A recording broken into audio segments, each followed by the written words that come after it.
Olá pessoal, bom dia. Juntos mais uma vez para mais um vídeo.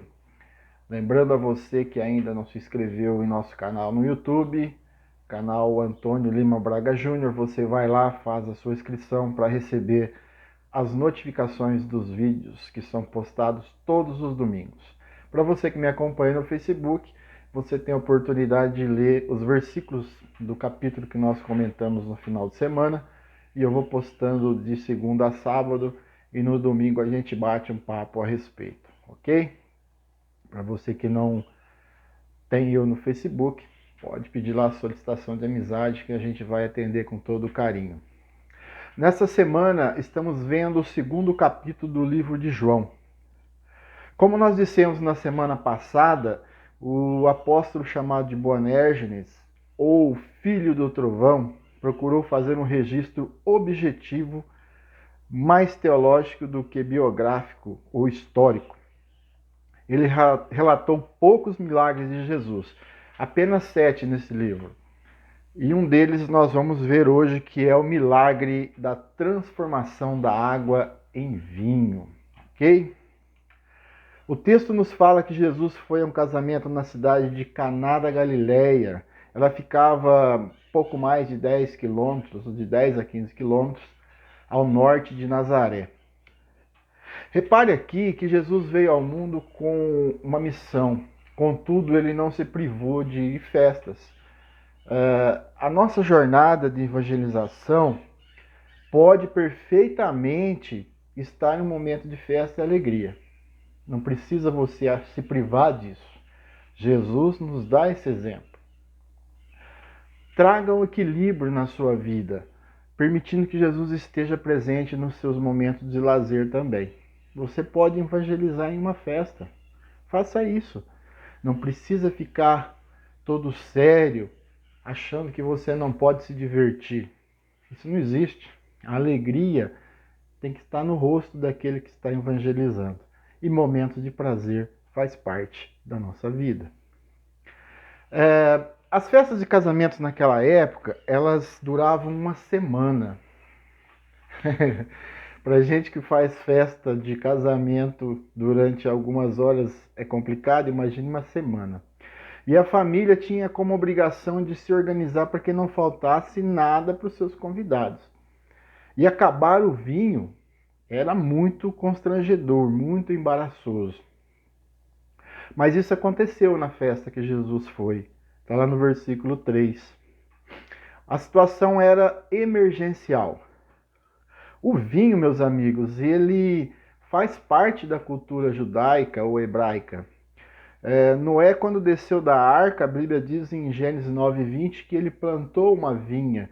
Ou seja, o vinho simboliza alegria e era essencial nas festas dos judeus. Maria então relata ao seu filho que o vinho tinha acabado. Jesus então ele chama sua mãe de um modo que pode assim parecer estranho para nós ocidentais. Ele fala assim, ele chama a mãe dele de mulher.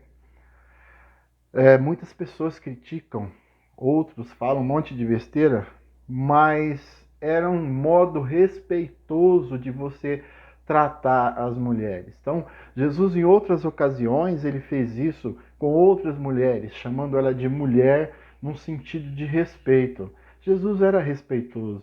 Então ele fez assim com a sua mãe como um modo de respeito. Não confunda as coisas falando besteira, tá? No versículo 5 podemos ver o quanto Maria confiava em seu filho. Ela sabia que ele era mais do que filho dela, ele era o filho de Deus. Naquele tempo, os judeus tinham uma espécie de pote, que na Bíblia, na versão que eu postei essa semana, fala como talhas, que tinha a capacidade que variava em torno de 100 litros cada. E naquela festa existiam 6 potes. Esses potes eles eram utilizados com água para que os judeus pudessem se purificar, lavando as suas mãos antes de comer. Naquela festa, esses potes estavam vazios e assim Jesus ordena para que os mesmos fossem cheios de água. Meus amigos, parece um absurdo, né? As pessoas estavam desesperadas, precisando de vinho. Jesus pega e fala para eles assim: encha os potes de água. Só que tem um fato: Maria falou para eles: faça tudo conforme ele mandar. Então aquelas pessoas, eles entenderam isso. Maria orientou eles. Estar confiante em Jesus é imprescindível, mesmo quando não estamos compreendendo aquilo que Ele quer para nossas vidas. Muitas vezes nós murmuramos por não entender aquilo que Jesus quer em nossas vidas. Jesus manda levar um pouco de vinho para o mestre Sala. O mestre Sala era o encarregado da festa, que ao experimentar esse vinho ele fica admirado com a qualidade do mesmo. Meus amigos, imagine só comigo, a Bíblia não diz isso, mas eu vou aqui abrir um parênteses. Aquele povo teve a oportunidade de provar o melhor vinho produzido no mundo. O mestre Sala ficou admirado com a qualidade do vinho. Deus não precisa de uma lógica humana para fazer milagres. O outro detalhe é que o milagre também só vem depois da palavra. Não viva, meus amigos, em busca de milagres. Busque primeiro a palavra de Deus. Jesus não fez nenhuma alegoria, balbúrdia ou outra manifestação para fazer milagre. Afaste-se de milagreiros da mídia. A mídia está cheia de pessoas que fazem milagres, que conversam com demônios, que fazem estripulias, que mandam filmar. Jesus não fez nada disso. Jesus simplesmente fez o necessário para aquele momento. Não ache que Jesus vai fazer coisas fantásticas na sua vida simplesmente porque você quer. Busque primeiro a palavra de Deus. Depois as outras coisas serão acrescentadas. Após esse acontecimento, Jesus vai para Cafarnaum. Cafarnaum era uma cidade muito importante naquele contexto.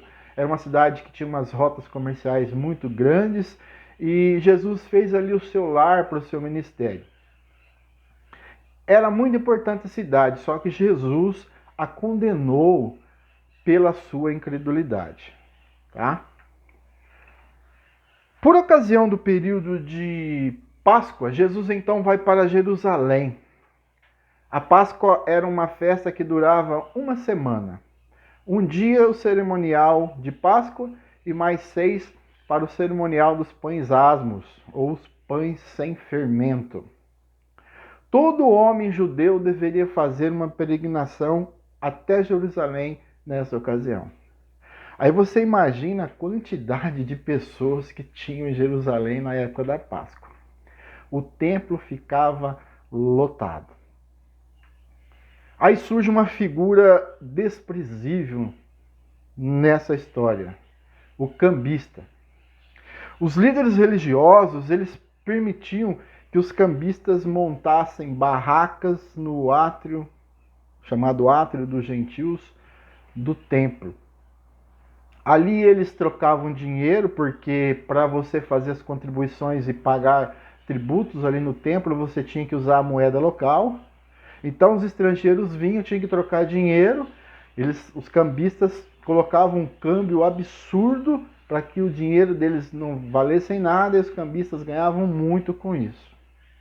Outra coisa que acontecia, as pessoas tinham que trazer os animais para o sacrifício e como a distância às vezes era longa, os animais chegavam não considerados adequados para o sacrifício. Então eles compravam animais dos cambistas, que também colocavam preços exorbitantes, fazendo assim um negócio, não da China, mas um negócio muito lucrativo para eles, né?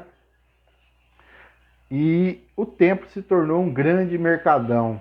Quem já foi mercadão sabe como é. Nós hoje vivemos a mesma situação. Nas portas das igrejas, e quando eu digo igreja, seja ela evangélica, seja ela católica ou outra igreja qualquer, nós temos uma infinidade de pessoas vendendo quinquilharias, vendendo livros, discos me perdoe pela idade, né? CDs piratas em uma infinidade de coisas que não são do agrado de Deus. É muito triste. Os estelionatários virtuais também na televisão vendem de tudo. Vendem até água. A salvação, ela é gratuita. Porque o salário do pecado é a morte, mas o dom gratuito de Deus é a vida eterna, por Cristo Jesus, nosso Salvador. Romanos 6:23. Não permita que as pessoas queiram comprar a sua salvação. A sua alma não está à venda. Jesus então fica irado com aquela situação. A ira aqui é a justa indignação e não a ira descontrolada. Em nenhum momento Jesus, como diz o ditado, perdeu a estribeira. Ser firme e enérgico é uma coisa e perder a noção é uma outra coisa completamente diferente. Jesus estava absolutamente ciente do que estava fazendo. Ele coloca todos para fora e purifica o templo. Jesus tinha uma autoridade incontestável. Ele tinha autoridade de Deus. Essa autoridade de Deus o fazia capaz de purificar o templo. Aí os judeus questionaram Jesus a respeito. Jesus então falou assim: derribai esse templo e em 3 dias eu o levantarei. Está no versículo 19. João Calvino, que viveu de 1509 a 1564, ele diz assim: este é um modo alegórico de expressão. E Cristo intencionalmente falou com esse grau de obscuridade porque os considerava indigno de uma resposta direta. Como ele declara em outro lugar que eles lhe falam por parábolas, porque eles são incapazes de compreender os mistérios do reino celestial. Assim falou João Calvino. Na verdade, Jesus estava falando não daquele templo, mas do seu corpo, que era mais perfeito do que aquele prédio imponente. Ainda hoje, muitos que se apegam aos prédios esquecem o verdadeiro sentido do cristianismo. Obras pomposas são construídas, mas em muitas delas Jesus está longe. Creia em um Jesus que tem a essência do amor. Creia em um Jesus que te ama e quer salvar você. Bom dia.